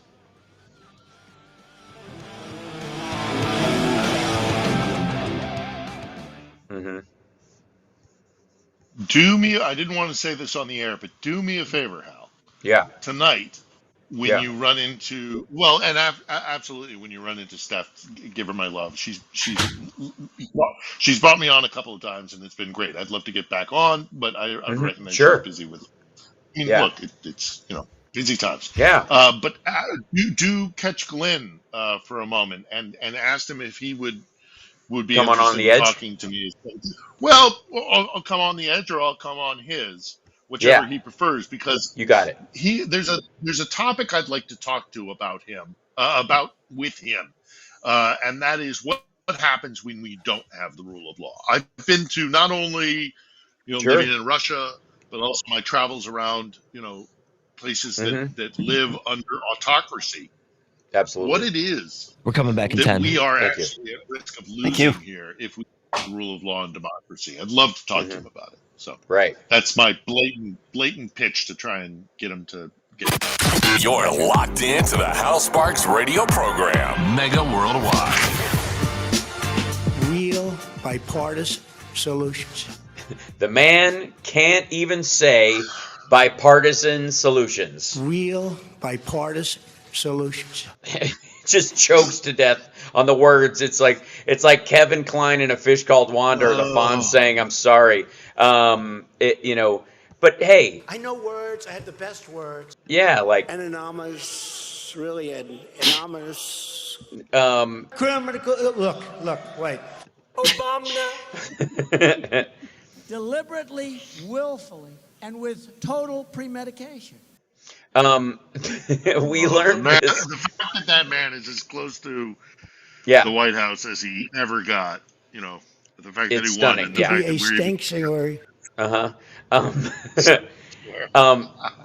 Yeah. And God bless the United States. Look, he knows the best people too. We appreciate it very much, Tim Apple. Listen. No perverts. All right. No offense, Johnny. You're fine. So let's get to some questions. Yeah, let's get to some questions as best we can. In the middle of all this. Yeah. What do we got? We got a question here from Nick Rich. We've discussed this in the past, but are kids still in school during this war? They are.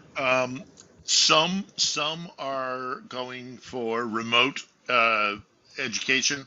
Not only because obviously when they're in the conflict zone itself and they're under threat of real serious bombing, they've turned underground like metro stations, or a lot of these places, because it snows over in the winter and the winters are so harsh here.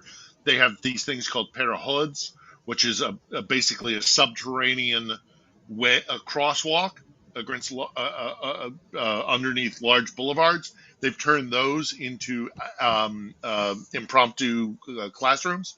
I saw some heartbreaking but also resilient examples of like classrooms that are built in the Kharkiv right now, where kids are already going to classes there for fear that they're going to get direct artillery. But not only in those conflict areas, but you also have schools preferring to do remote learning, because at any one given moment you can have an air raid. And if you don't have an air raid shelter that can accommodate an entire class, you can't hold that class in, it's not responsible to hold class in a classroom where you can't bring all your students down to a shelter. So they have to like cut classes in half. Half the students do remote learning, half of them are in person. It has deeply disturbed their education, and this is of course also on the heels of COVID. So the lessons that were learned during COVID are still being applied here, but sadly, it's very disruptive to their education. So yet again, sadly, kids being Yeah. the most Yeah, undeserved victims of this conflict. Trump never had to worry about Very that. large brain. Yeah, he never had a problem, I guess, with that aspect of things. I'm going to take such good care of women's health care issues, you won't even believe it. That's actually true. I don't believe it. I will. Clearly, yeah. Hey, he knows the best words. What are you gonna do? The best word. Yeah. So let's grab another one, Johnny. Yeah, this one's from Ed's 3D Tech. Can you ask Philip about Georgia and if it's a good time for Ukraine? A good time for Ukraine. I mean, Ukrainians and Georgians have a very strong alliance and friendship, and some common ground. Both being former Soviet republics and also subjects to Russian Empire. What is happening in Georgia scares me a lot, because I fear that there's going to be a lot of blood on the streets of Georgia, of Georgian towns and cities, and in particular Tbilisi, the capital, before ultimately Russia's proxies in Georgia are defeated, which I do believe they also will be defeated, because I have been to Georgia many times, and I know the spirit of the Georgian people, and they don't want to be Russian any more than Ukrainians do, or under Moscow's thumb. So it is something we need to keep an eye on. It is something that again the media is doing a really poor job in covering or explaining why it's important to a foreign audience, or a Western audience, including an American audience. What happens in Georgia will affect Putin's reign, but it's going to get. I really fear for Georgia. It's going to get very, very bloody before it gets better. And already we have multiple stories of Moscow-backed thugs and basically attack gangs that when the leaders of these protest movements, which are attracting tens of thousands in a country of 4 million, that's a significant number, to come out on the streets, they are waiting until these leaders or people who are prominent get isolated. When they leave the protest, they will follow them. And we have repeated incidents of them isolating people and just beating the you-know-what out of them. That is their attempt to intimidate the leadership of these protests. Again, not recognizing, very much with the news that we had this week of an attempted assassination attempt on Zelensky. Right. The Russians do not understand that, unlike them, these countries do not have cult of personality surrounding a czar or a centralized power, a dictator, an autocracy. They have democracies, even if they're fledgling and deeply flawed. So you get rid of the leadership on the streets in Georgia, other people will take their place. You get rid of Zelensky, another will take his place. They can't get it through their heads. It's not about the leadership here. It's a grassroots, street level to the top movement to try and resist autocracy and Moscow's dominion. They can't get it through their heads.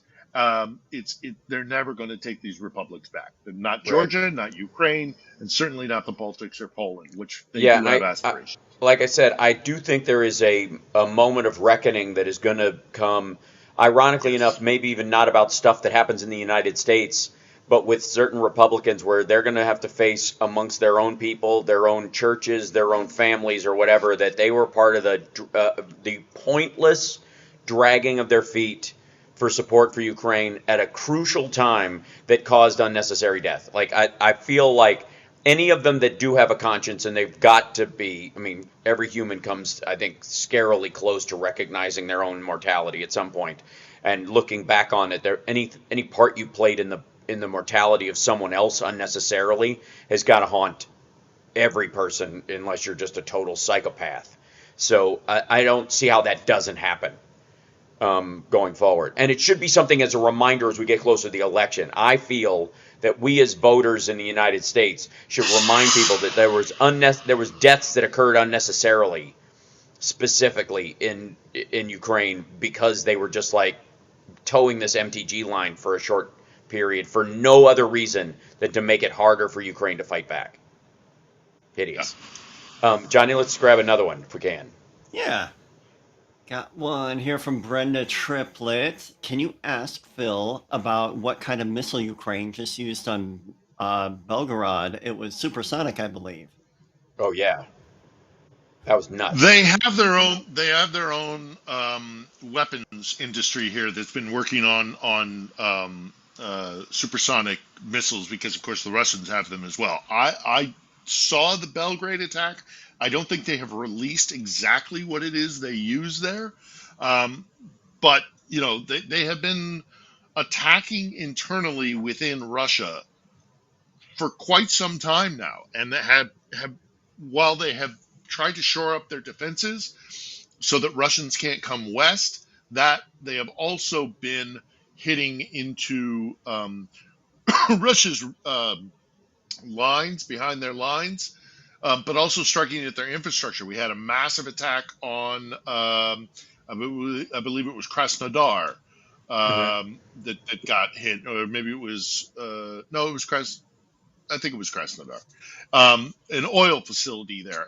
The Ukrainians are continuing to take the war internally on Russian territory, notably their cash cow, their gas and oil industry.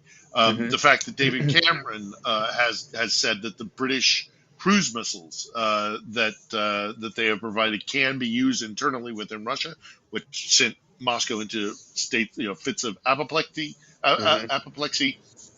boo-hoo-hoo. That changes things as well. This may have been a storm shadow. We don't know.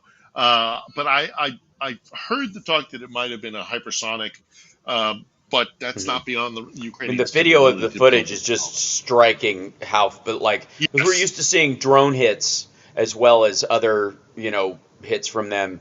And this was an order of magnitude faster and more direct. And this clearly, if it wasn't stuff that they already have themselves and they've just gotten the go-ahead from the United States or UK or others or other allies to just go ahead and use their stuff, they're allowed now to use, France has even said, there's no reason why they shouldn't be able to use whatever weapons they have inside Russia because Russia is firing into their country.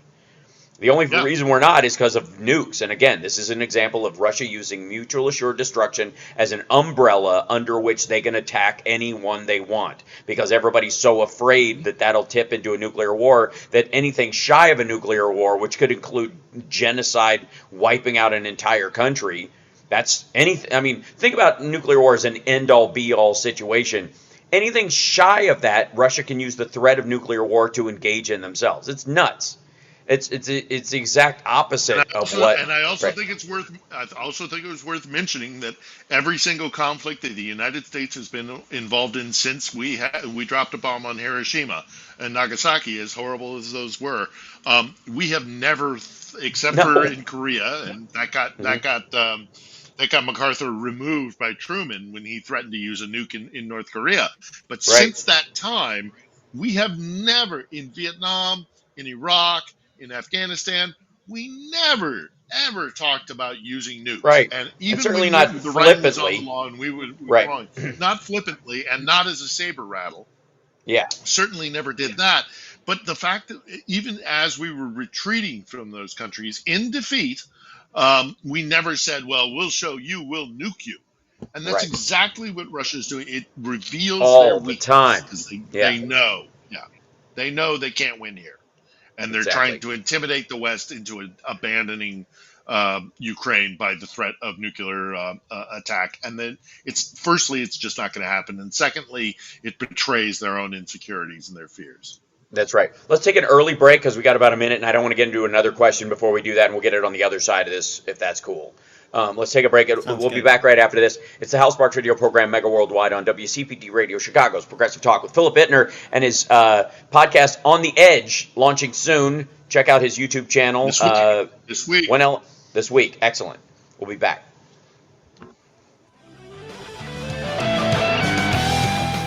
Tell him, McCluskey. Tell him what time it is. Michigan gave us Motang, gave us Motown, gave us the Mustang. Yeah. I'm just sad I can't play this one on the air. Very bad things are happening in Nicaragua.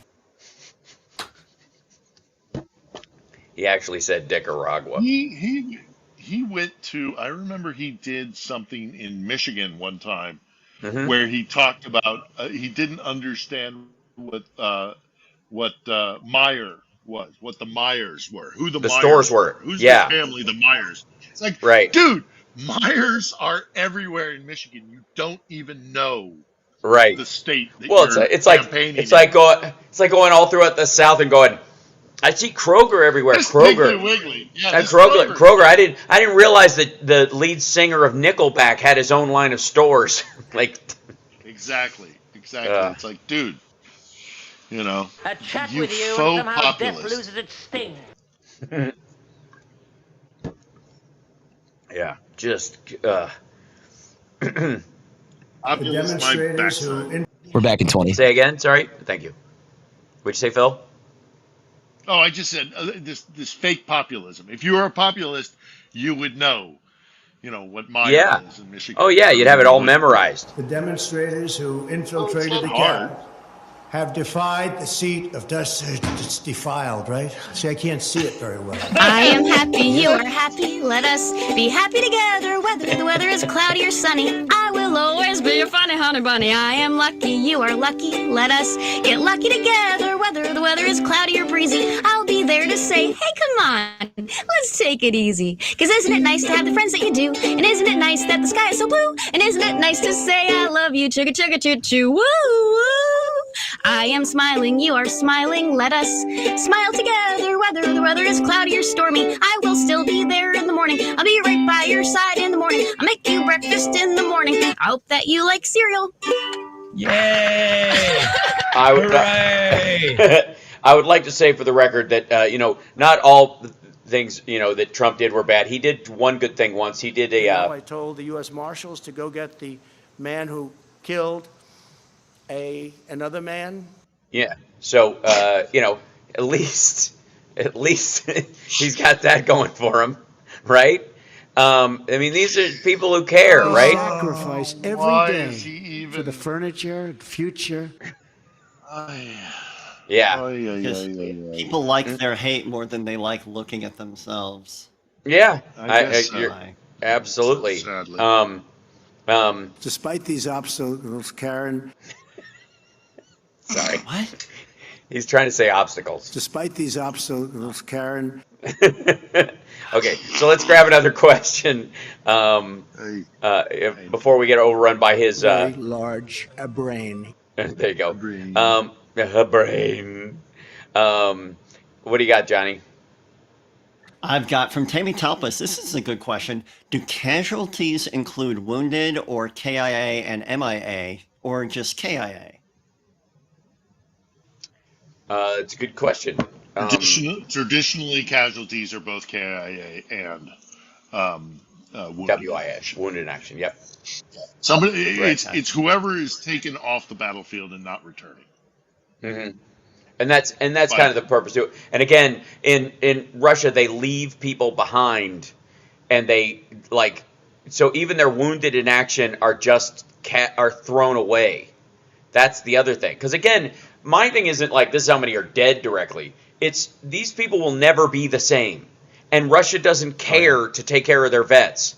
They're going to be angry, drunk amputees with getting some pittance of of a benefit until they snap and kill a relative. Like this is or drink horrible. themselves into an early grave. Yes. Or drink themselves into an early grave. And they will also, there's a lot of people that had fathers or even grandfathers who were involved in the Nazis, during the Second World War.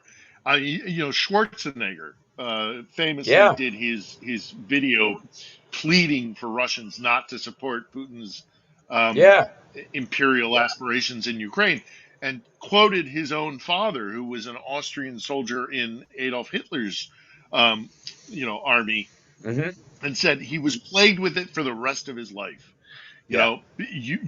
Russian soldiers, they may live in denial for the rest of their lives, but deep down, every Russian soldier is going to know that what they're doing here is wrong. Now, they might be in absolute denial, but this is what is happening here is a crime. And my first episode, which is coming up hopefully this week, I never want to say categorically, but it's in the can. The first interview was conducted, it was finished, and it's on a topic that I feel is very, very important. And I won't say specifically who it was or what the topic was, but there's an overarching realization here that the Russians are committing widespread war crimes. It is kind of it's how they operate in many ways. And they're going to have to live with that. They're going to have to live with being on the wrong side of this conflict and having either directly participated in or supported war crimes. Because when we find out the true story of a lot of what's been happening, especially in the occupied territories of Ukraine, there is no clearer instance of who's on the side of right and who's on the side of wrong in this conflict, in my impression, and we're going to learn about it. And Russian soldiers are going to have to bear that up, but then also the people in the West who have either supported the Kremlin or have turned a blind eye, they're going to have to live with that too. And that's kind of also one of the reasons why I started the podcast. Was I just don't think that we are recognizing that we are in the middle of an incredibly important conflict. The conflict which Russia is responsible for. Make no two bones about it. All right. This was their call, their decision. Russia decided to invade this country and change, decades of, basic stability in Europe. And we're in that war already. And we just have to decide which side of the fence we're going to be on. We can't ignore it, and we can't stick our heads in the sand, and we can't pretend that we're not involved, because we are. It's going to change Europe, and by extension, no matter what happens here, Europe will never be the same again. Russia will never be the same again. Ukraine will never be the same again. One way or the other. We just kind of have to decide which future we'd like to envision, because the future is not going to be what the past was because of this conflict. Well, so it can't be. We can't ignore it. And Marjorie Taylor Greene and all those people who say it's not our business, they're wrong. Yeah. It is going to directly affect every single American's life. I think I would take her criticisms a lot more seriously if the NRA's primary source of funding hadn't been Russia for a long time, and the RNC's primary source of funding from one organization wasn't the NRA for that same period of time. Maybe, just maybe, I might think that she was coming at it from a balanced perspective if she wasn't so imbalanced as a human. By the way, I'd like to show in my happy ending as it is. This is the U.S. dollar, by the way. I'm holding this up on the screen right now. This is the U.S. dollar index right now. For those that are wondering, the dollar is worth $1.05 right now. So obviously, to Glenn Beck and all the goons out there who've been selling this ridiculous idea that Biden the communist has got one mission, and that's to destroy the U.S. dollar. He's doing a terrible job, because it's worth more than it's worth. And the ruble is tanking. The ruble is tanking, yes. So is the Russian economy. Yes. And so is the Russian economy. I mean, just that was my next piece. We briefly spoke about it on Wednesday, you and I, Hal. which everybody should tune into, is our conversations weekly on Wednesday where we can swear. Yeah. Is that Gazprom, the single most important corporation in Yeah. Russia? It is a huge part of their GDP comes directly from one company in particular, Gazprom. And Yep. Gazprom, for the first time in its post-Soviet history, is reporting losses, Yeah. and not small ones either. They're operating in the red, 4 billion. and that is going to, yeah, it's going to cripple the Russian economy. It's not a matter of if, it's a matter of when.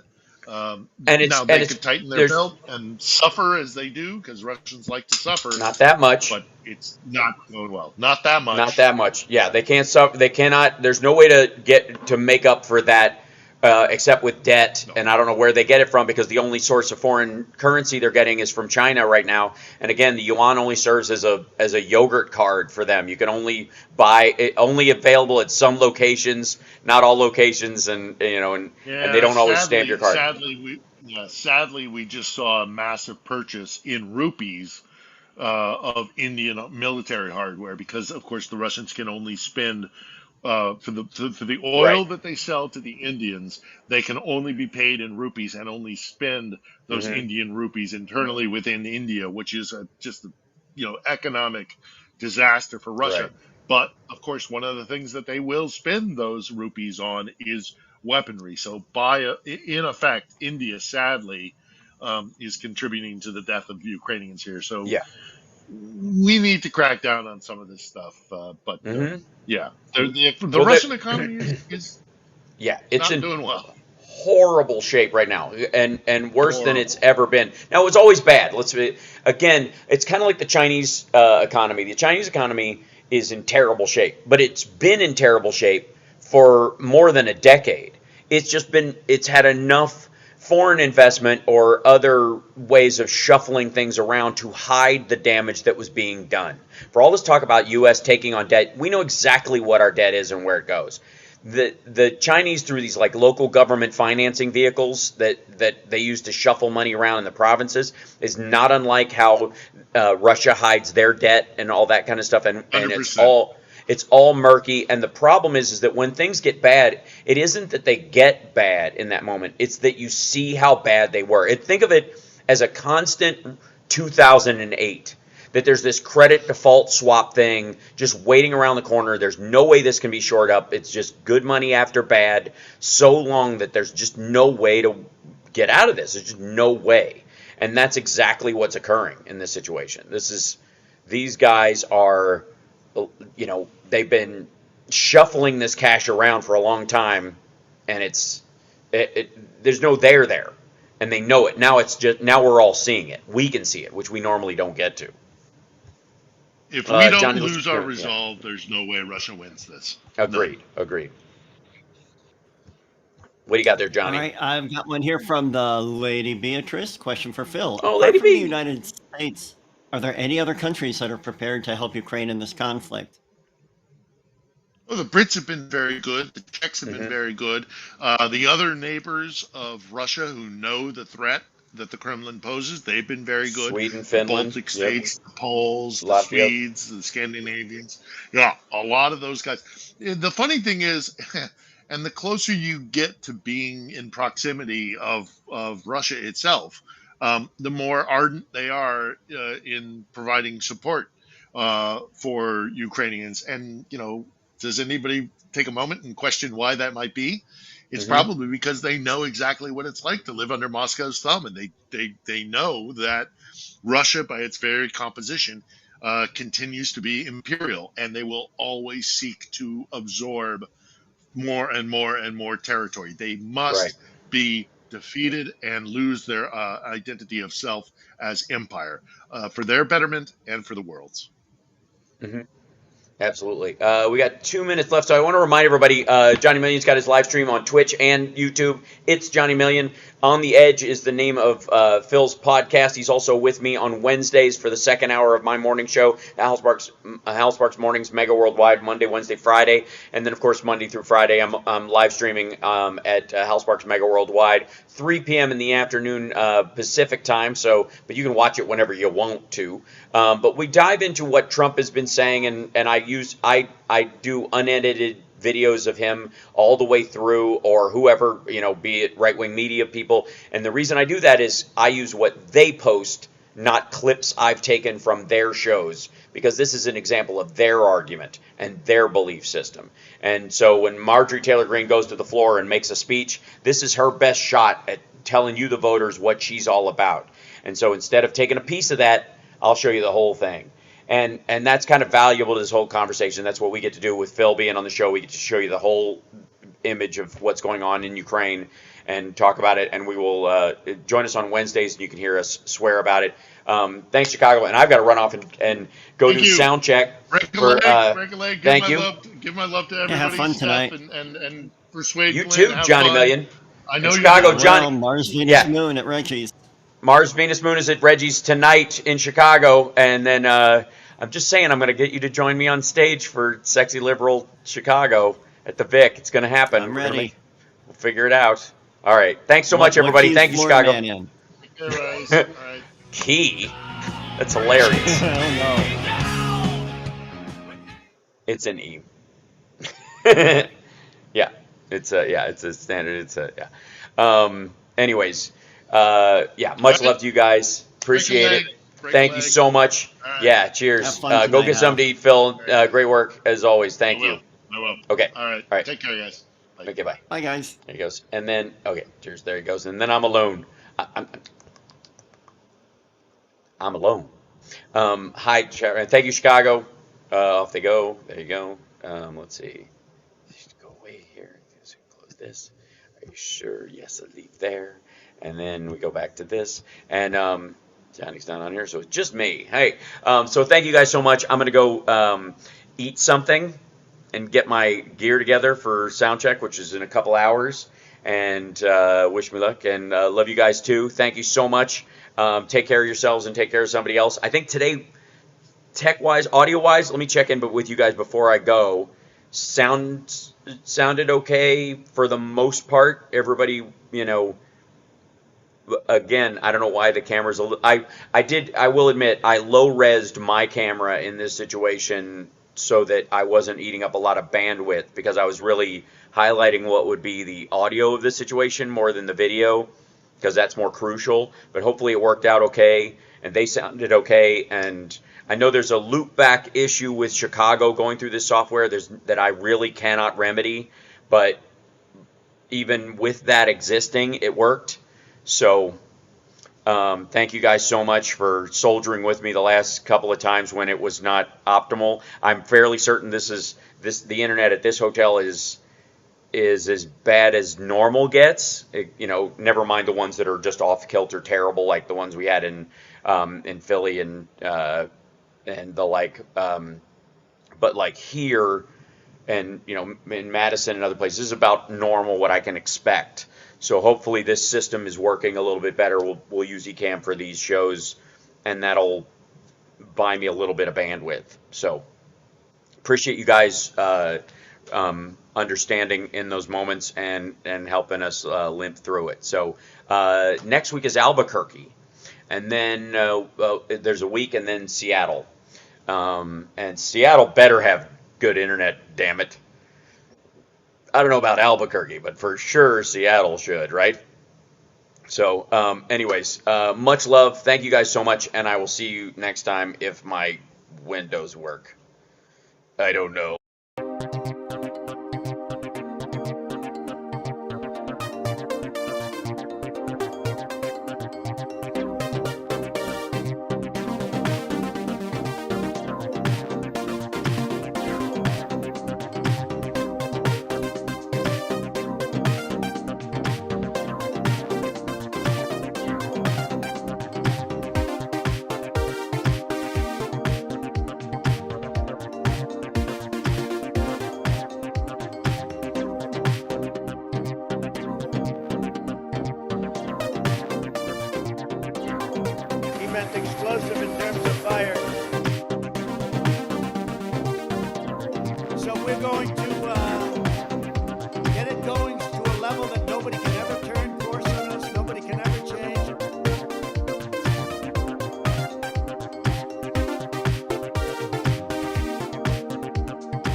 Sorry my credits aren't rolling, everybody. Love you guys. Thank you for the help. I don't know why it doesn't blah, blah, blah. Anyways, you guys are great. Thank you.